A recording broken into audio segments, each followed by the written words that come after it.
Welcome. As you are welcome here.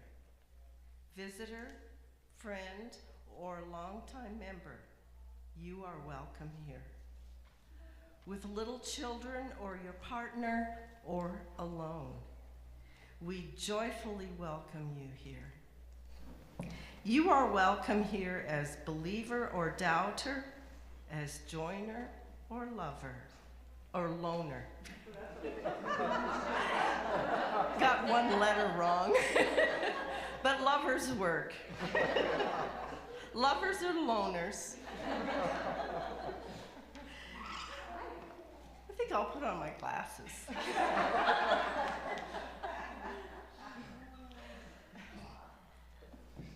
Okay. Much clearer. You are welcome here. Feeling a part of us or not, full of energy or not, seeking a vision or a rest, you are welcome to join us as you are.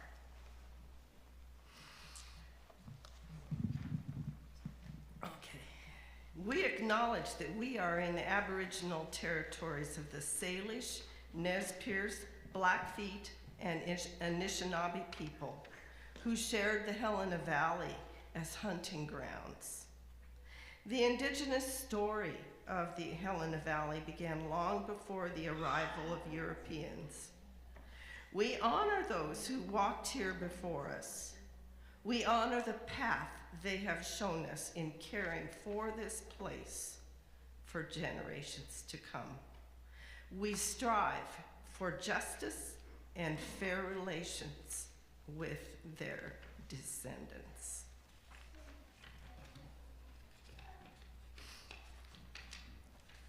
I need to get a service up here so I know what's going next.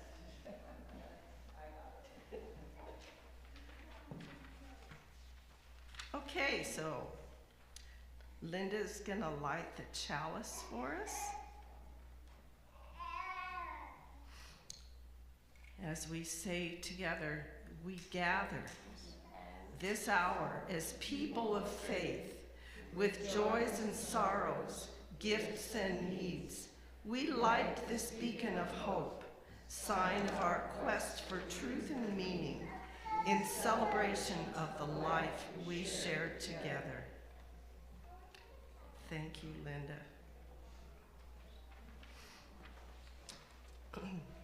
We're going to sing Happy and Good. It's in the Open Your Heart songbook on page 33.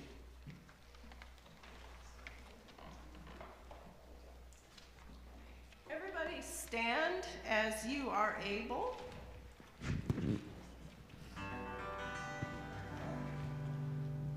And this is a happy 3/4 time song which many of us have waltzed to over the years. So if you feel inspired, just head for the aisles and do a little waltzing. Happy and good are the days we spend on earth, blessed by love at birth. Who can complain as we work with our hearts and our hands to shape the earth into a garden again? But why do we suffer, and some more than others, brave sisters and brothers who love so clear?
wood with our hearts and our hands to shape the earth into a garden again.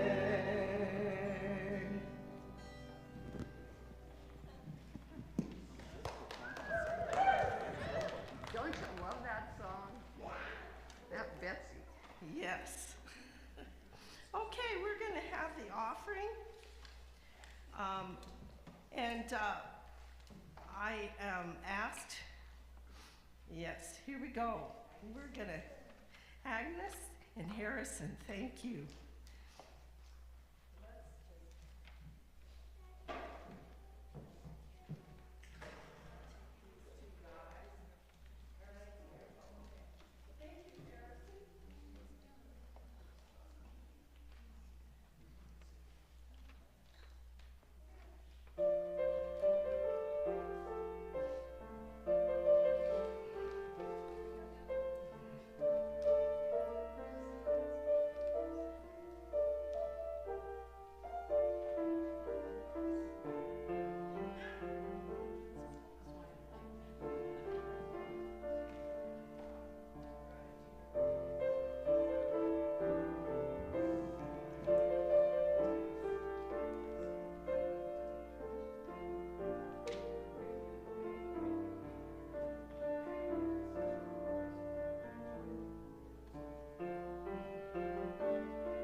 This is the intro.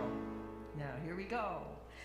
Thank you for your gifting hands, your loving heart, your loving ways. Thank you for the gifts you bring into the world each day.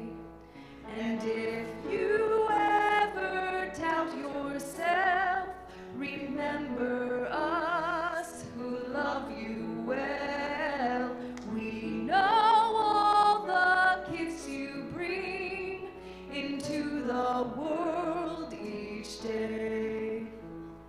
So thank you for your loving hands, your loving heart, your loving ways. Thank you for the gifts you bring into the world each day.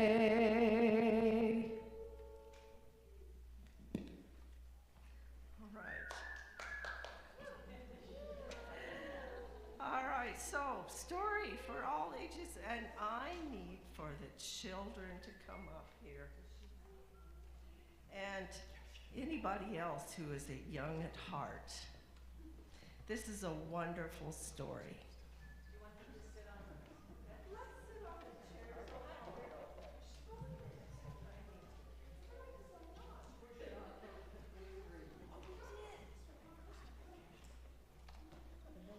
Got it.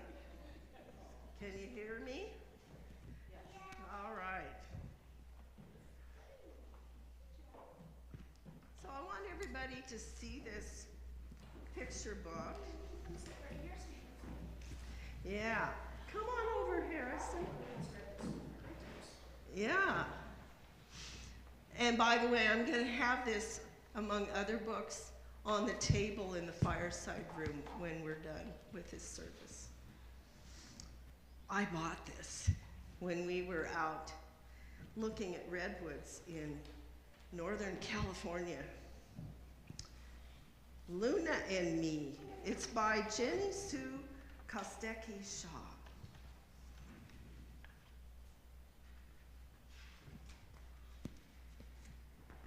Have you ever climbed a tree? Has anybody climbed a tree here? Oh, and you climb them all the time.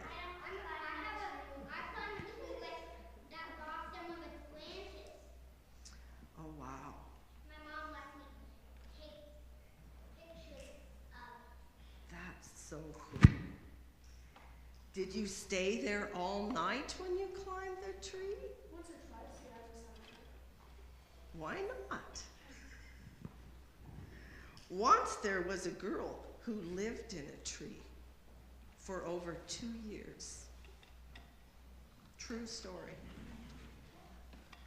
Nearly 1,000 years ago, a redwood tree named Luna sprouted on a hillside. She grew up in a big family with strong roots. Julia was born some 13,000 full moons later. Her family was always moving. "I'll be home by moonrise, Mom." Upon arriving in each new town, she scurried off to explore the forests. She whispered her secrets to the animals, and soon the animals trusted Julia. Once, a butterfly rested on her finger all day, which was how she got her nickname, Butterfly.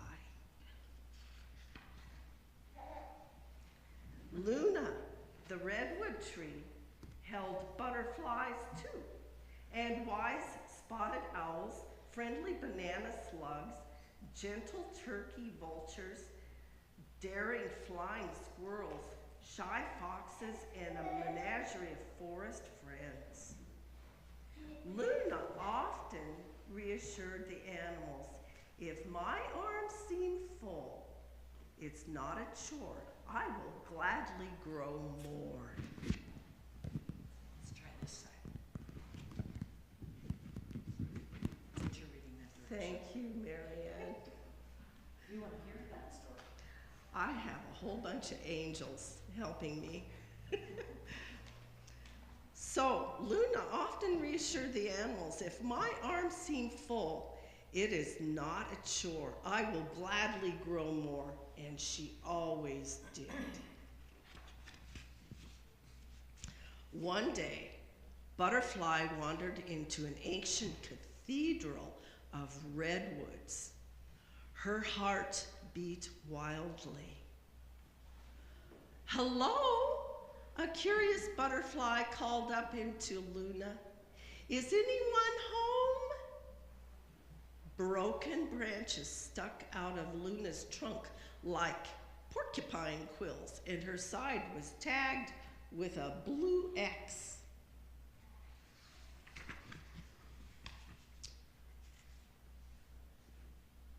The redwood quivered with excitement, the way she always did when a new visitor arrived.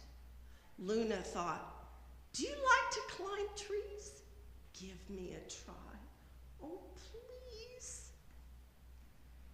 All aflutter, Butterfly called out, "Here I come." There she is, coming up.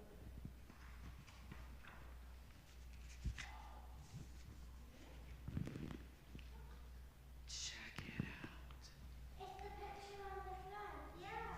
Yeah. And Luna has a face. When she reached a comfortable perch, Butterfly introduced herself. "I am Butterfly, and you, Luna, are a ladder to the moon." Luna smiled inside. "Welcome, little butterfly. You are brave to have ventured up so high." Butterfly marveled at Luna's view of the world. She spied a river twisting this way and past Luna's countless brothers and sisters and cousins. But then she looked closer. You see all those stumps? Butterfly's spirit wilted. She realized what the blue X meant on Luna's trunk. The tree would soon be chopped down and harvested. She knew that people needed wood for building houses and furniture and for making paper and books too. But trees make the oxygen we breathe. Animals need trees for their homes, and without tree roots, mountainsides can wash away in heavy rains. Don't trees have a right to just be?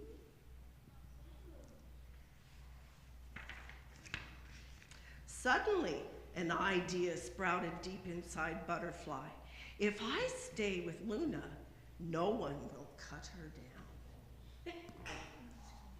Luna thought, then I will live another 1,000 years. But Butterfly would need a lot of support. Her friends were eager to help. Heave-ho, up you go. They hoisted her food and water, a stove, fuel, and a tarp. She would need to tightly pack her waste in bags until her friends returned to haul it away. That night, she slept under a tapestry of starlight. The next morning, Butterfly awoke to voices far below. How can we help? You are strong. We believe in you. Do you need anything? More granola? And there were these guys over here. There were these guys over here. They're the lumber company, the Pacific Lumber Company. And they're saying, you are not allowed to be here. Go home. She'll give up when it gets stormy outside. Well,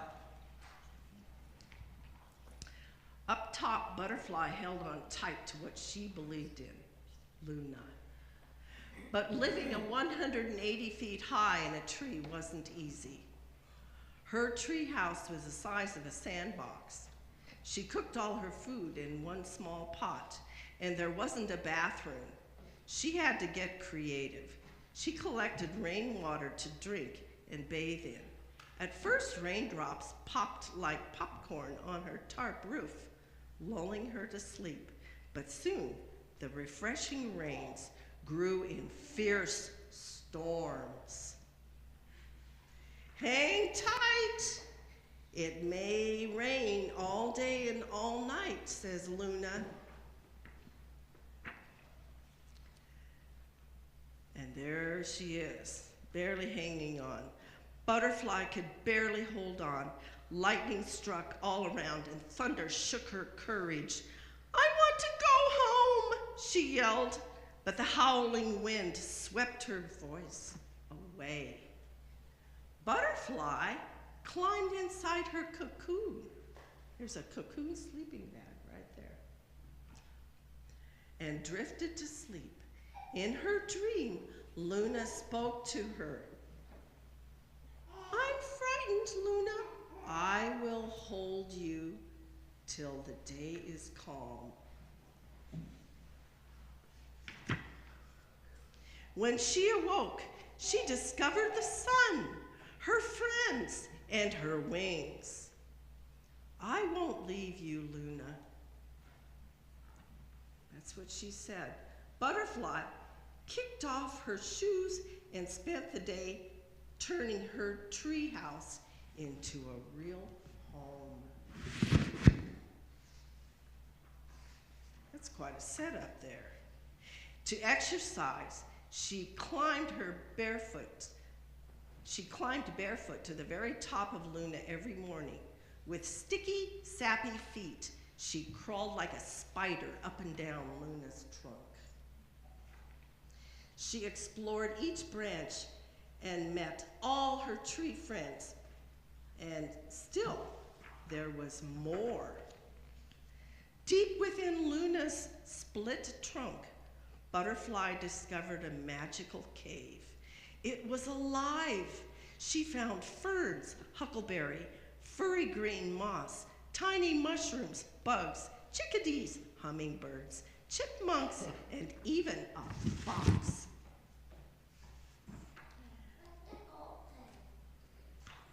That is butterfly. It might explain. Luna, butterfly chirped. You are a forest within a forest. Luna beamed even brighter. Butterfly knew what she had to do. I think that's a flower. Maybe. Did say it was fun. Yeah. Her friends gathered supplies she would need. Solar-powered phone, check. Hand-cranked solar radio, check. Books about ancient forests, check. Duct tape, check. Pens and paper for writing letters, check. Butterfly shared stories of Luna and the forest, anyone who would listen. And many people did. Busy days. Word and blurred into weeks and months and a whole year. And then another year. Butterfly worried, will Luna ever be safe?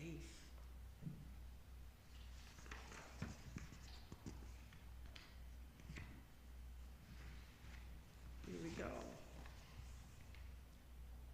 But then, finally, on the 738th day, a message arrived.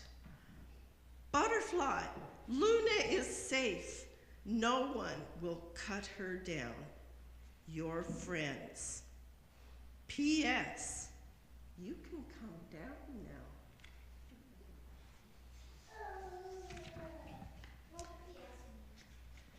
Postscript means after the main message. As her, what? Yeah, Summer's right. By the way, you can come down now. As her toes touched the soft earth, Butterfly cried, "We did it, Luna!" But she didn't want to leave her friend. Butterfly hugged Luna goodbye and heard Luna's voice in her heart. As you grow strong and tall toward the sun, remember to bend with the wind. And when you dream and dance in the rain, I'll be here doing the same.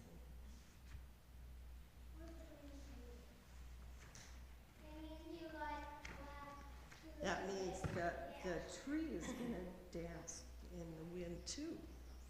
Now this is a picture of Julia Butterfly Hill in Luna. This is a real picture of her, because this was a real story. So that's a real picture. That's right, Liam. Yeah. A long time. over 700 days living in a tree so that it could stay protected. Wow. What do you think about that?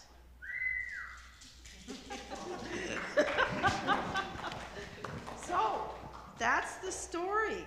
Thank you for listening. Yes. Journey as you journey, may you know, peace and love go with you, peace and love go with you.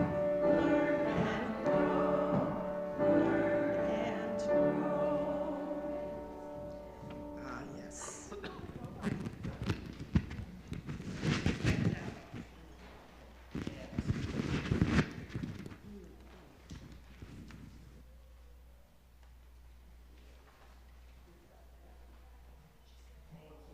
Thank you for letting me use that, Judy.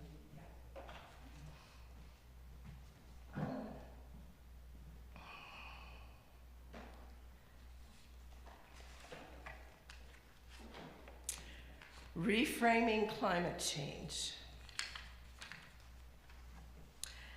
When I bring up climate change, I might hear, I don't want to talk about it.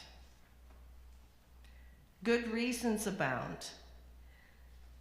Carbon dioxide has risen to 416 parts per million in 2021, from pre-industrial levels of 280, an increase at least 10 times faster than any other time in the past 800,000 years, which points to humanity's responsibility for causing this mess we're in. For decades, we've been grieving.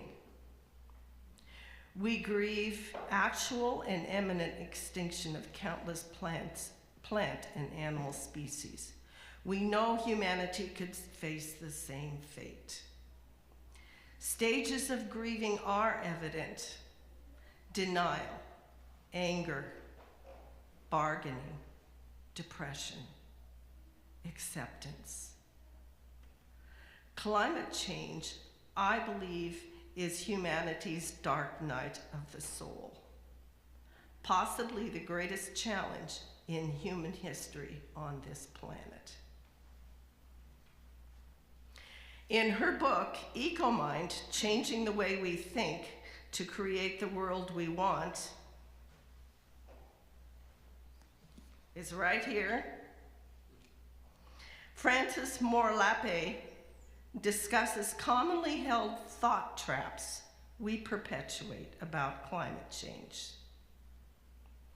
At the core of these thought traps are two false assumptions. First, a premise of lack. A premise of lack. The notion that there isn't enough. Not enough food, not enough housing, not enough fuel or cars to put the fuel in. Oh, and don't forget, we never have enough money. Remember, during the worst of the pandemic, it was all about having not enough toilet paper or hand sanitizer. Our profit-driven economic system feeds right into our sense of lack, defining itself as the science of allocating scarce goods. It is driven by one rule: pursue what brings the most immediate and highest return to existing wealth holders. This one rule perpetuates a selfish competition where money makes the world go round, and it follows that I'm on my own to get that money. It's a dog-eat-dog world. I'm alone, I'm disconnected, and this brings us to the second underlying assumption, that we are all isolated from each other. Focused only on financial return to shareholders, our market is not designed to respond to loss of soil fertility, depletion of groundwater, toxic pollution, or worker abuse. In economic terms, these unfortunate consequences of our industrial activity are called externalities, because they are external to the financial balance sheet. But a corporation's externalities become our reality. There are political consequences to this one rule economy. We end up losing our open and fair public conversation that is at the heart of our democratic process, because corporate powers exercise undue influence on our media and, even more insidiously, our government. In this worldview, the public sphere and the common good is marginalized. Some say consumerism blocks our efforts to live sustainably and in balance with nature. Minimalists would echo that. I don't need so many clothes in my packed closet that I spend half the morning sorting, wailing that I have nothing to wear. If we all quit shopping, we'd be good. Not. Guilt is a lousy motivator. Lappe suggests that acquiring a lot of stuff is largely a symptom of forces denying us choice. We buy stuff to compensate for not having what we really want. I believe part of what we really want, more than stuff, is authentic connection. For example, a week after their wedding 10 years ago, our son Ian and his wife Kate went back east to work on organic farms through the WWOOFing organization. That's Worldwide Opportunities in Organic Farming. They lived on very little, but they learned about growing a market garden, caring for 125 chickens through a Vermont winter, blowing glass. They learned how to make apple cider, maple syrup, and cheese, support the startup of a farm-to-garden restaurant, run a bed and breakfast inn, and bake long-fermenting sourdough bread, which you can now buy at Sunflower Bakery here in Helena. On the surface, it appears to be true that we are pushing past our limits on an earth with finite resources. But digging deeper, consequences become the greater deciding factor. The sun and wind offer abundant energy with very little consequences.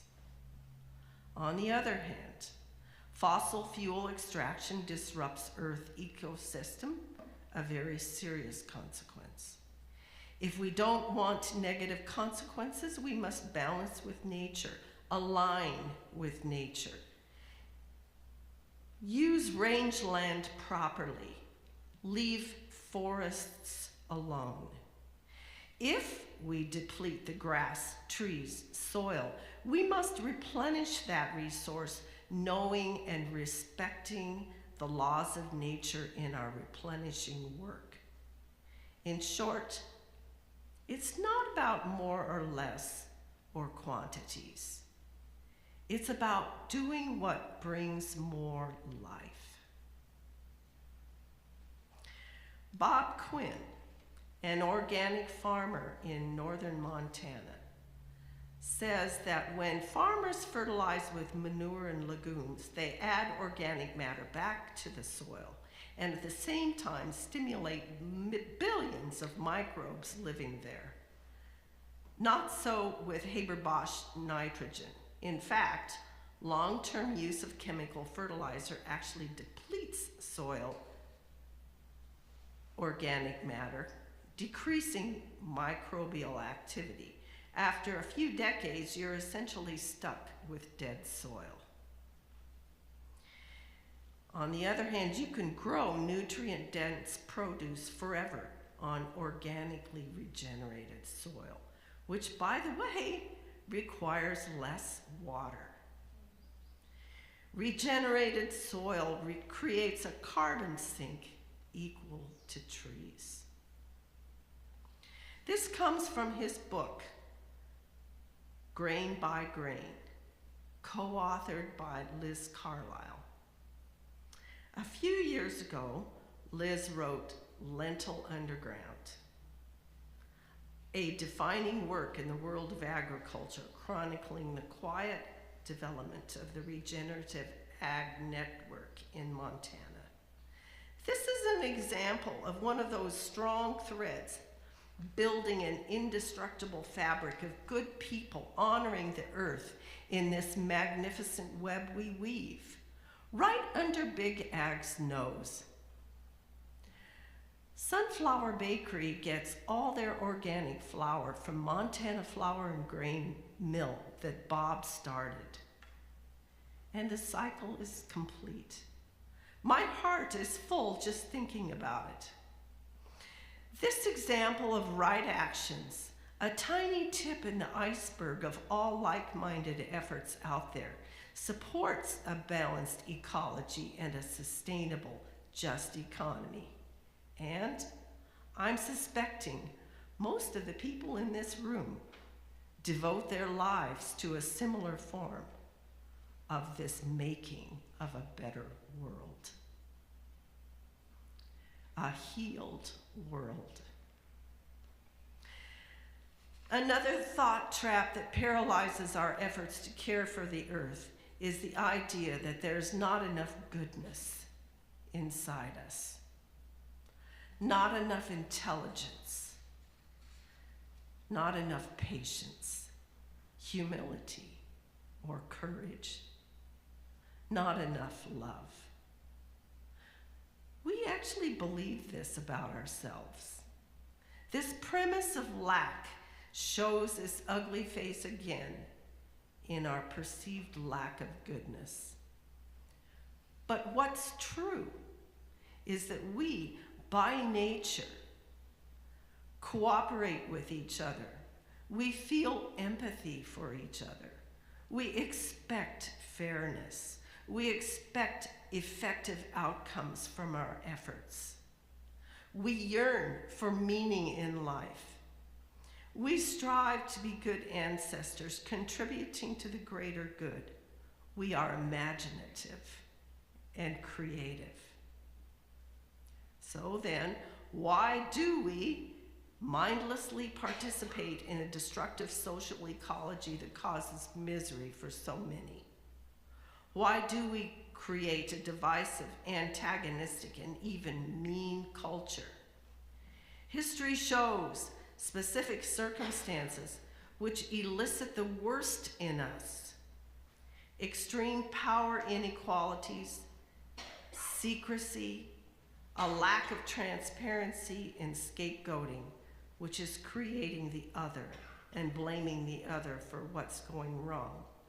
All three circumstances arise in cultures premised on a sense of lack, where rivalry brings about a culture of isolation. If we want to heal these negative conditions, we must move from concentrated power to the dispersion of power. Move from secrecy and anonymity to transparency. And move from the blame game to mutual accountability. These three healing remedies, dispersion of power, transparency, and mutual accountability, comprise the substance of and shed light on humanity's path forward. I see this path leading us away from our business as usual civilization as we know it, into survival and existence very much changed from what it is now. In Liz Carlisle's most recent book, Healing Grounds, there's an inspiring chapter about buffalo pasturing on Blackfeet Indian land. Buffalo originally created our carbon-rich grasslands. Indigenous peoples worked with the buffalo, creating a prairie food system that lasted 13,000 years or maybe even more. Colonialism destroyed the indigenous prairie food system. Bringing the buffalo back was tricky. Buffalo need to run free. They need to migrate. But in the current culture, they have boundaries, especially on Indian land. Nevertheless, Montana Blackfeet worked with their counterparts in Canada, the Kainai First Nation in Alberta. Youth talked with elders who understood how and why it was important to bring back the buffalo. Buffalo people talked with the cattle people. They collaborated with Glacier National Park and Waterton in Canada. They worked with US and Canadian government officials. They developed an initiative to reintroduce the buffalo as a relatively free and wild animal within boundaries. They observed and learned from these herds of buffalo. it turns out that buffalo survive extremes of summer heat and winter cold better than cattle do. This project is ongoing and successful because power plays were dispensed with, communication was clear and transparent, and all players shouldered accountability for the outcomes. Lappe's last thought trap is the idea that it's too late to do anything about climate change, and we're at the point of no return. Readily apparent is the present reality. It is too late to prevent suffering from destructive weather events, which are already with us. But it is not too late for life. What sticks with me is in Jurassic Park. Jeff Goldblum played Dr. Ian Malcolm, a gifted mathematician specializing in chaos theory. They were looking at the possibility of conception in what seemed to be an unpromising situation. And Dr. Malcolm says, quote, "Life will not be contained. Life finds a way." As from Buckley's song from Judy Field's Ordinary Bird, the dust will be reborn, the dance of life goes on, we may not be here long, but we have joined the song, life goes on. But here's the thing. If we humans want to survive, to be part of life that goes on, we must be the change we want to see. We must gather will and courage to face corporate dominance. Money is no longer God.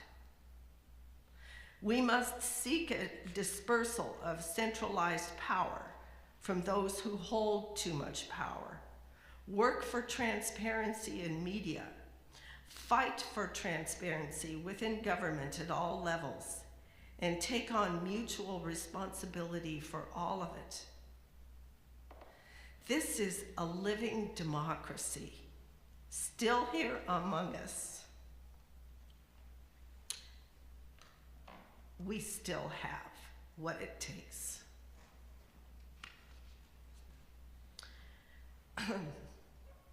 Revolutions seem impossible until they become inevitable. That's a quote from Joelle Gergis in her book just published, Humanity's Moment. Published this year.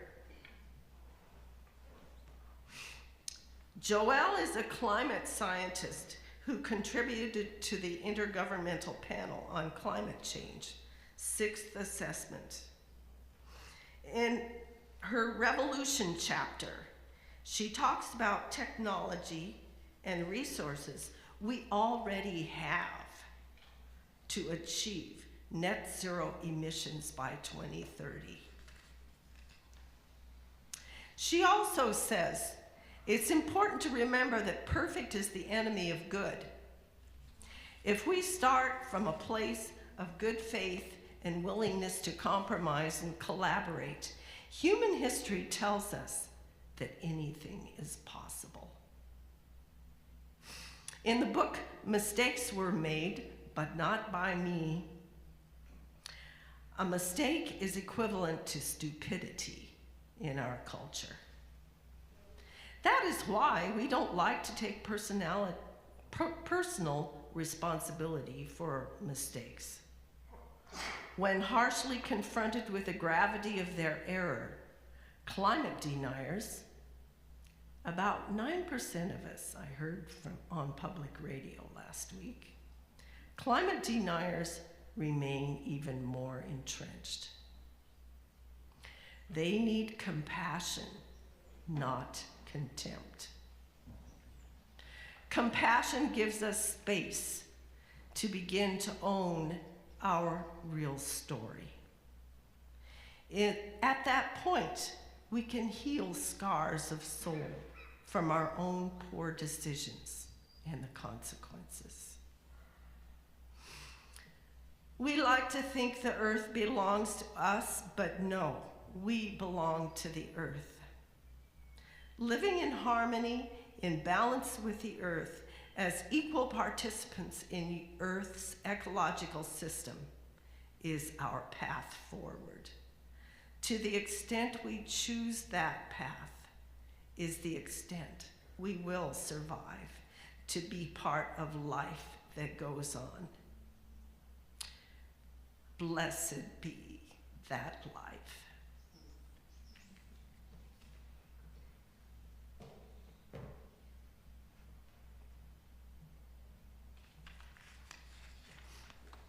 We will now have a time for reflection.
Marianne will bring the microphone around for those who have any reflections they would like to share.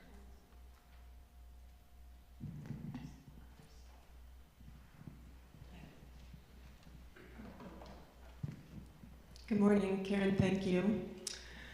Oh gosh, I've been at climate change for so long.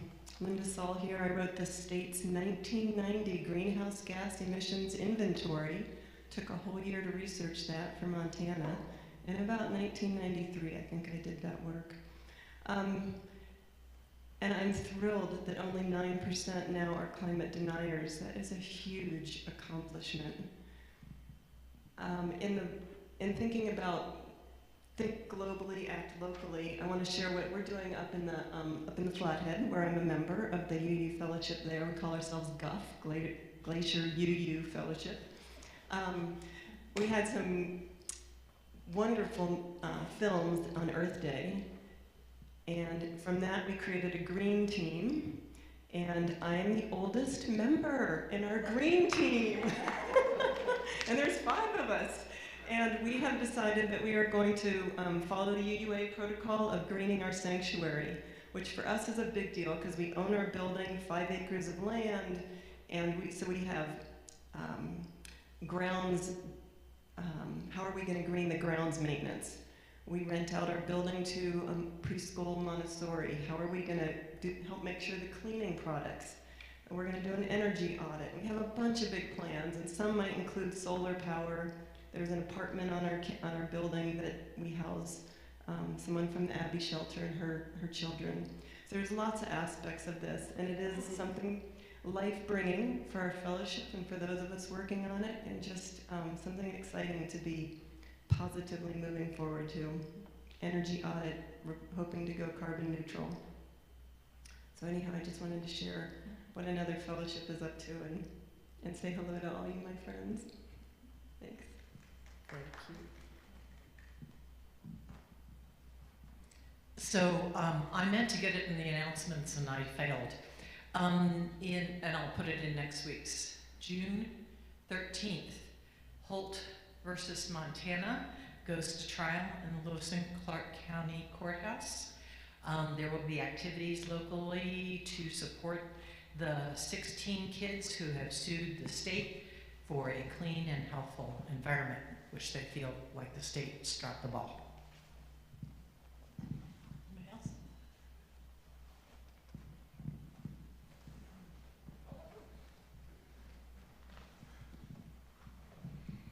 So I'm Cass, and I want to thank Karen for such a lovely homily today. I was just kind of swooning listening. I felt like I could have sat and listened all day.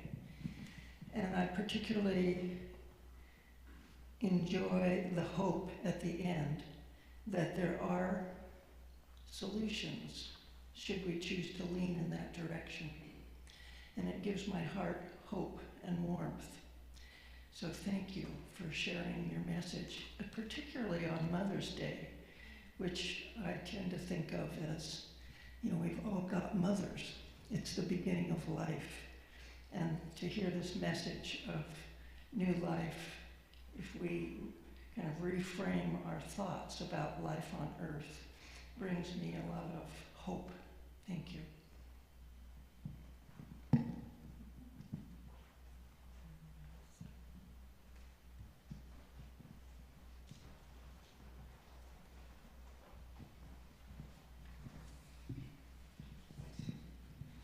Thanks, Karen. Lowell here. Yeah, climate change has really been a huge factor in my life. When I first saw when I was a kid, just the massive changes in a river that I grew up going to a lot, the Klamath River in Northern California. Just warmer waters, more algae, less flows, and that Klamath is affected by the dams as well in the upper Klamath area in Oregon, which are being removed. Big win. But I just wanted to echo your point on the problem of corporate power consuming and corrupting our government. I think we have a huge problem in Montana right now, particularly with Northwestern Energy, who is an entity that I go to battle with every single day in the work that I do for renewable energy. And unfortunately, we have the check, which is the Public Service Commission, and they're unfortunately taken over by Northwestern, and I have many active cases right now, but I just wanted to echo that our check right now in Montana is the judiciary, and that's how my clients' projects get built ultimately after 3 years or more of litigation. We try to negotiate with Northwestern. They refuse to negotiate in good faith, and they go on and build this disgusting natural gas plant in Laurel and acquire more energy and coal at Colstrip. Not good for the planet, not good for the economy, and not good for our public health. But they carry on regardless, and the Public Service Commission says, go ahead, go for it. But thankfully, at least from my client's perspective and the projects that I litigate on behalf, our judiciary generally is a good check and balance in terms of that, keeping a good check on the centralized power of Northwestern Energy over our government. And I just want to say, if there's anything we can do to support our judiciary, I think it's super important, because they're certainly under attack lately. So.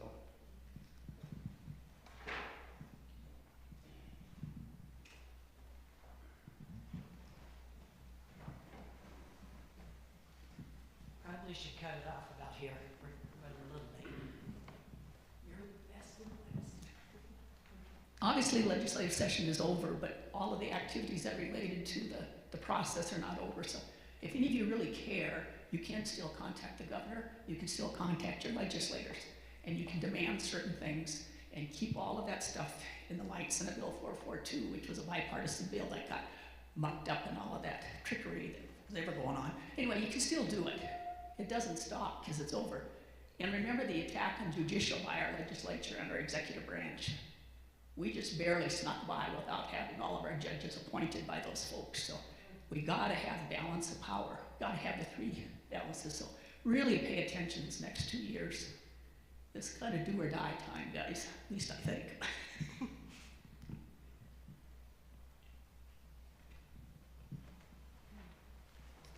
All right. We are singing. This is your ground. It's in Out of Your Heart, page 36.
Days fly by when you're living large, when you're thinking deep and you're taking charge.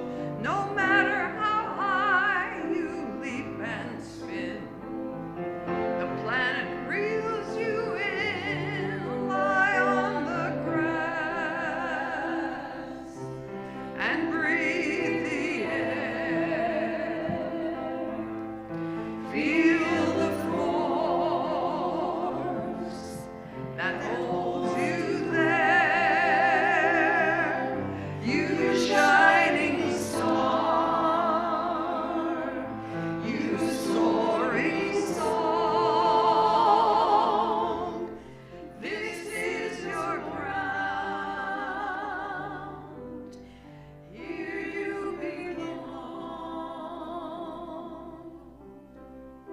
The fish that swim and the birds that fly, the mole in the ground, and you and I.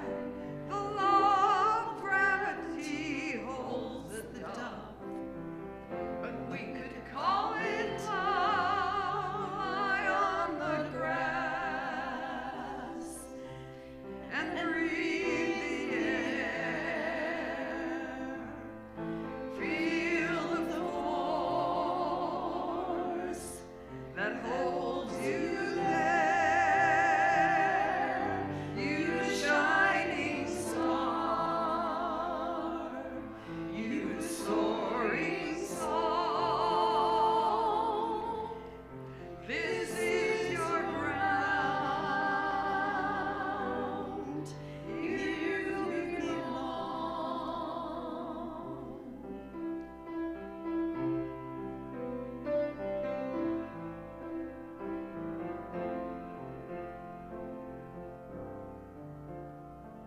Through days' confusion and nights' alarms, we're held in the planet's leafy arms. When I'm too far to reach your hand,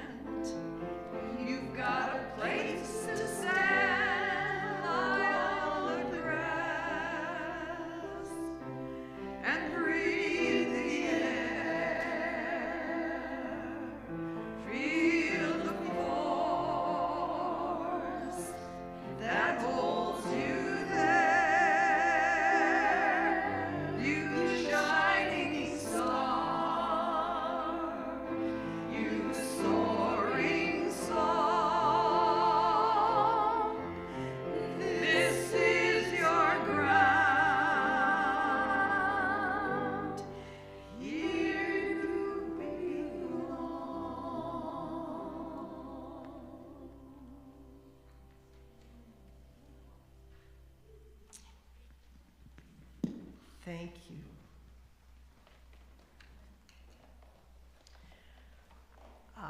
All right, Joyce, well, let's see. We need to extinguish the chalice.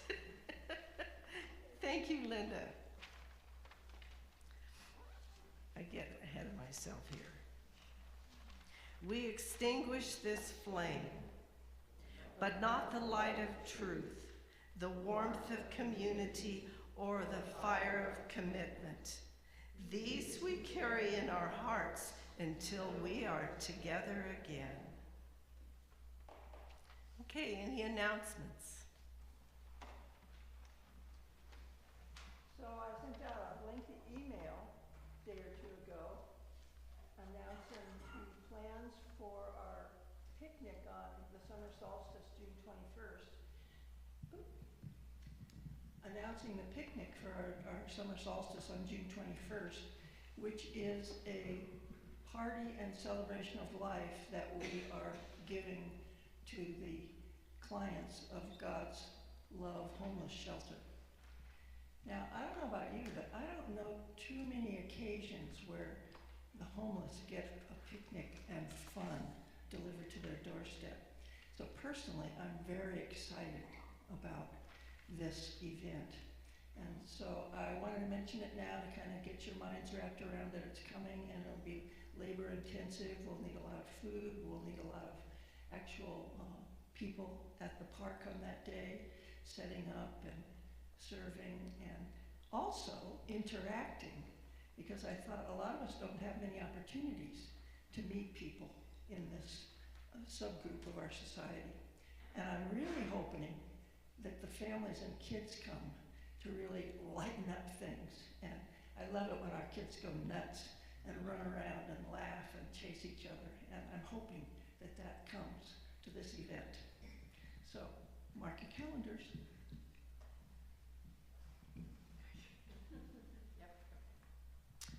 Are there any other announcements that are not on the back of the bulletin?